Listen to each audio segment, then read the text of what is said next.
ILO ഇൻഷുറൻസിനെ കുറിച്ച് ഭൂരിഭാഗം ആളുകളും ചോദിച്ച മറ്റൊരു ഡൗട്ടാണ് എങ്ങനെ നമുക്ക് ജോബ് ലോസ് സംഭവിച്ചു കഴിഞ്ഞിട്ടുണ്ടെങ്കിൽ ഇതിനെ ക്ലെയിം ചെയ്തെടുക്കാം എന്നുള്ളത്. നമുക്ക് ഓൾറെഡി അറിയാവുന്ന കാര്യമാണ്. ഇൻവോളണ്ടറി ആയിട്ടുള്ള ജോബ് ലോസിനാണ് ഇതിനെ നമുക്ക് ക്ലെയിം ചെയ്യാനായിട്ട് പറ്റുക.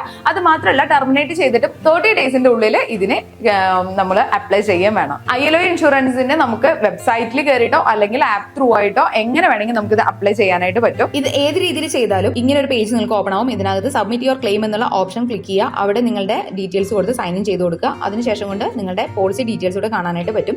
മുകളിൽ കാണുന്ന ഈ ഒരു ബട്ടൺ ക്ലിക്ക് ചെയ്ത് കഴിഞ്ഞിട്ടുണ്ടെങ്കിൽ ക്ലെയിം സബ്മിഷൻ എന്നുള്ള ഓപ്ഷൻ കിട്ടും. ഇതിനകത്ത് ക്ലിക്ക് ചെയ്ത് കഴിഞ്ഞാൽ വീണ്ടും നിങ്ങളുടെ ഡീറ്റെയിൽസ് വരും. ഒപ്പം അതിന്റെ താഴെ പ്രൊസീഡ് യുവർ ക്ലെയിം പ്രോസസ് എന്നുള്ള ഒരു ഓപ്ഷൻ കിട്ടും. ഇത് ക്ലിക്ക് ചെയ്ത് കൊടുത്തു കഴിഞ്ഞിട്ടുണ്ടെങ്കിൽ എലിജിബിലിറ്റി ക്രൈറ്റീരിയ നിങ്ങൾക്ക് കിട്ടും. ഇതൊന്ന് വായിച്ചു നോക്കുക. നമ്മൾ ഈ ഒരു പ്രോസസ്സിന് എലിജിബിൾ ആണോ അല്ലേ എന്നുള്ളത് നിങ്ങൾക്ക് മനസ്സിലാക്കാനായിട്ട് പറ്റും. ഇത്രയും ഫിനിഷ് ചെയ്ത് കഴിഞ്ഞിട്ടുണ്ടെങ്കിൽ നിങ്ങൾക്ക് ക്യാൻസലേഷന്റെ ഡീറ്റെയിൽസും അതുപോലെ മണി ട്രാൻസ്ഫർ ഏത് രീതിയിൽ ചെയ്യണം എന്നുള്ളതിന്റെ ഡീറ്റെയിൽസും കൊടുക്കാനായിട്ടുള്ള ഓപ്ഷൻസ് കിട്ടും. ഇതെല്ലാം കംപ്ലീറ്റ് ചെയ്ത് കഴിഞ്ഞിട്ടുണ്ടെങ്കിൽ നിങ്ങൾക്ക് സബ്മിഷൻ കൊടുക്കാം. അതിനുശേഷം കൊണ്ട് നിങ്ങളുടെ മെയിലിലേക്കും അതുപോലെ മൊബൈൽ നമ്പറിലേക്കും ഇതിന്റെ ഫർദർ പ്രൊസീഡിംഗ്സിന്റെ ഡീറ്റെയിൽസ് വന്നുകൊണ്ടിരിക്കും. അതുപോലെ 3 months വരെ നിങ്ങൾക്ക് ഈ ഒരു ക്ലെയിം നിങ്ങളുടെ ബേസിക് സാലറിയുടെ 60% ക്ലെയിം എമൗണ്ട് ആയിട്ട് കിട്ടും. ഇതിൽ എന്തെങ്കിലും ഡൗട്ട് ഉണ്ടെന്ന് വെച്ചാൽ ഈ കാണുന്ന നമ്പറിലേക്ക് നിങ്ങൾക്ക് വിളിച്ചു ചോദിക്കാം. ഈ ഒരു ഇൻഫർമേഷൻ ഹെൽപ്ഫുൾ ആണെങ്കിൽ നിങ്ങൾ തീർച്ചയായിട്ടും മറ്റുള്ളവർക്കും കൂടി ഷെയർ ചെയ്ത് കൊടുക്കുക. അതുപോലെ ഈ പേജ് ഒന്ന് ഫോളോ ചെയ്യുക.